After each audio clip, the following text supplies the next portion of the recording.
Hi guys, welcome back to Coco Spread Health。有冇試過咧？覺得條頸攰攰地，扭下佢轉下去，啪一聲覺得哇鬆咗好多喎。有冇覺得有時啲關節咧，落聲、啪啪聲嘅咧？究竟點解會咁嘅咧？你有冇諗過呢一啲聲會對我哋身體帶嚟啲咩影響呢？咁今日呢一條片呢，首先我就會同大家講解有啲咩原因會導致我哋嘅關節啪啪聲啦、落聲嘅。咁其次呢，我就會話俾大家知，你轉頭啊或者轉腰啪一聲嘅時候，其實對我哋身體帶嚟啲乜嘢嘅影響。咁最後呢，我就會講解一啲可以改善以上情況嘅方法。咁大家呢，就注意下自己究竟平時身體邊一啲關節會成日都發出呢一啲嘅啪啪聲啦。咁就睇下你平時對自己嘅身體有啲咩影響，同埋可以做啲咩去幫下自己咯噃。如果今次係你第一次睇我嘅影片，Hello， 我係 Coco， 我係一位運動治療師同埋健身教練。我嘅影片呢，主要係講一啲痛症啦、矯正不良姿勢啦、健康修身同埋創傷預防嘅信息嘅。如果你對我嘅內容有興趣啦，想趕走身上嘅酸痛嘅話呢，就記得快啲訂閱我嘅頻道啦，撳埋隔離嗰個鐘仔，咁你就唔會錯過我嘅資訊啦。另外呢，我都有提供治療嘅課堂啦、伸展課堂啦，同埋健身訓練嘅。咁如果你想參與我嘅課堂嘅話呢，你都可以透過 WhatsApp 啦，又或者係 Instagram 呢嗰度 send 一個信息俾我，話俾我聽你想改善啲乜嘢啦，同埋想達到啲乜嘢目標啦，我會俾更加多嘅課程資訊你嘅。好，咁快啲訂閱我頻道先啦！撳掣。好，咁第一個原因啦，由於我哋部分嘅關節咧都係俾一啲關節囊包住㗎，而當中嘅密閉空間入邊咧係填滿咗一啲潤滑功能嘅滑液㗎。當我哋去拉開關節嘅時候咧，關節囊嘅氣壓咧就會下降啦，咁所以咧就會釋放滑液入邊嘅氣泡啦，形成一啲氣泡嘅爆破嘅聲音，咁所以咧就會有啲啪啪聲啦，即係好似呢啲，哎呀拍唔到添。拍手指呢啲聲音啦，最常見就係拍手指呢啲聲音啦，同埋有時膝頭哥如果你踎低會啪一聲，咁好多時候都係因為呢個原因。但係呢個情況呢，因為關節囊入邊如果要充氣嘅話呢，多數都需要15去到20分鐘嘅時間。咁所以呢，通常你拍完手指15分鐘到20分鐘之內呢，你係冇可能再拍多一次㗎啦。如果你個膝頭哥都係呢，拍完之後，要等多15至20分鐘先再會拍多次嘅話呢，咁唔使擔心，咁都係屬於呢一個氣泡爆破嘅情況啦。呢個情況呢，其實係屬於身體正常嘅結構，冇太大嘅壞處嘅，所以大家都唔使太擔心。第二個原因呢，就係我哋嘅軟骨磨蝕或者退化。我哋嘅關節入邊呢，骨同骨之間都會有層軟骨呢去包住啲骨㗎。咁軟骨係堅韌㗎啦，同埋有彈性㗎啦。佢嘅作用呢，就係避免我哋活動嘅時候呢啲骨頭摩擦啊。但係隨住年紀嘅增長啦，又或者係一啲勞損性嘅過度使用啦，軟骨呢有可能會磨蝕啦，又或者係退化啦，令到骨頭呢會出現一啲摩擦嘅聲音啊。咁呢啲聲音呢就會比較粗糙啦，唔會好似拍手指咁啪一聲咁響亮嘅。咁就例如一啲老人家嘅膝頭哥呢，譬如我教佢做 lunge 咁樣啦，佢可以每做一下都啪一聲，一落去就啪，上返嚟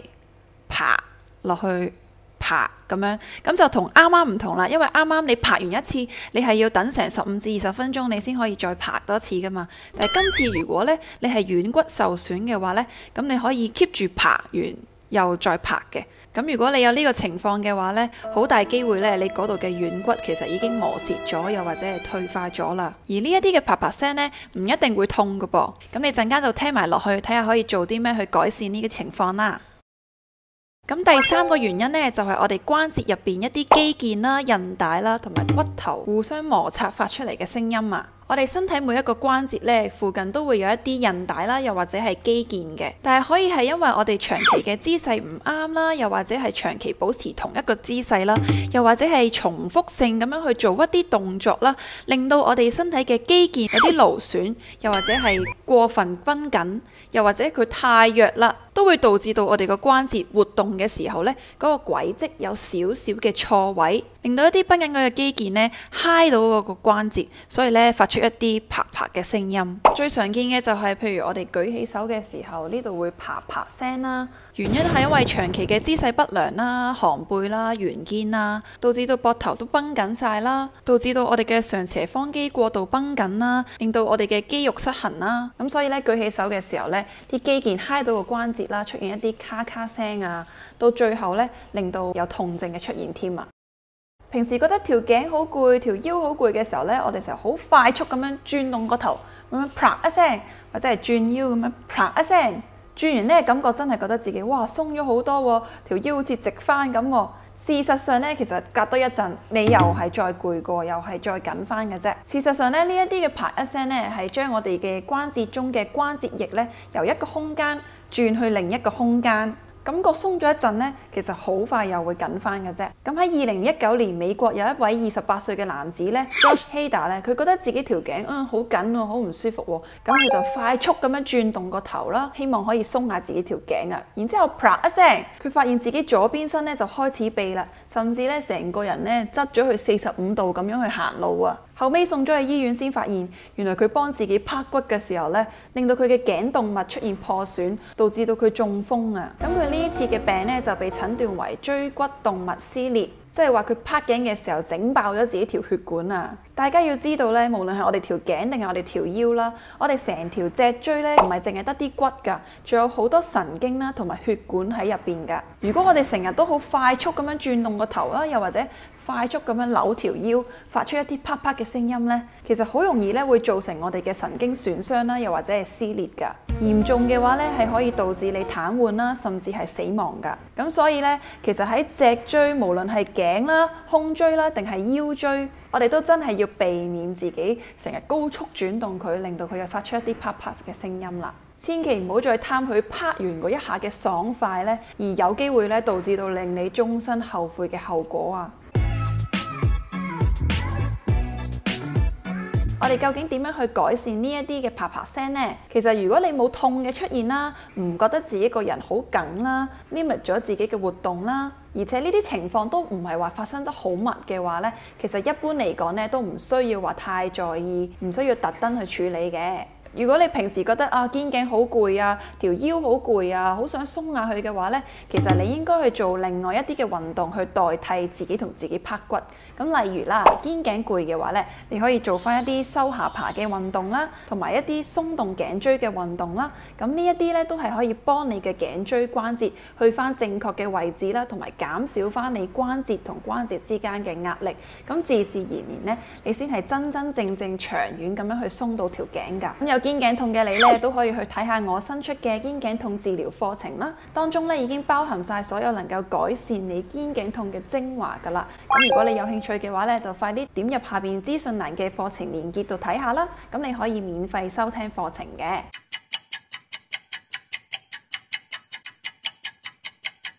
而如果你平時都覺得條腰成日都好緊啦，好唔舒服嘅話咧，你亦都唔好再貪爽去成日好快咁樣去拍自己條腰啦。咁就快啲去睇下我一條可以鬆動你腰椎嘅運動啦。好多人做完咧都 comment 話俾我知咧，真係覺得條腰舒服咗好多，鬆咗好多㗎。咁如果你覺得條腰緊，就快啲去做啦。另外啦，如果你發現自己可能係軟骨磨蝕啊、軟骨退化嘅啪啪聲咧，你唔好因為呢一啲嘅啪啪聲而避免去活動喎。你應該咧去做翻一啲適量嘅肌肉訓練啦，強化翻自己嘅肌肉啦。咁咧，你嘅肌肉先可以有足夠嘅能力去保護你嘅關節。咁你關節嘅壓力減少咧，咁你軟骨磨蝕嘅程度都會越嚟越慢嘅。所以咧，千祈唔好因為啪啪聲咧而去避免唔喐啊。如果你係肌腱嘅過緊啦，或者過弱啦，或者係長期嘅姿勢不良咧，導致到你有肌腱或者韌帶或者骨頭嘅互相摩擦，發出一啲咔咔聲嘅話咧，咁你就應該去快啲改善翻自己嘅姿勢啦，放鬆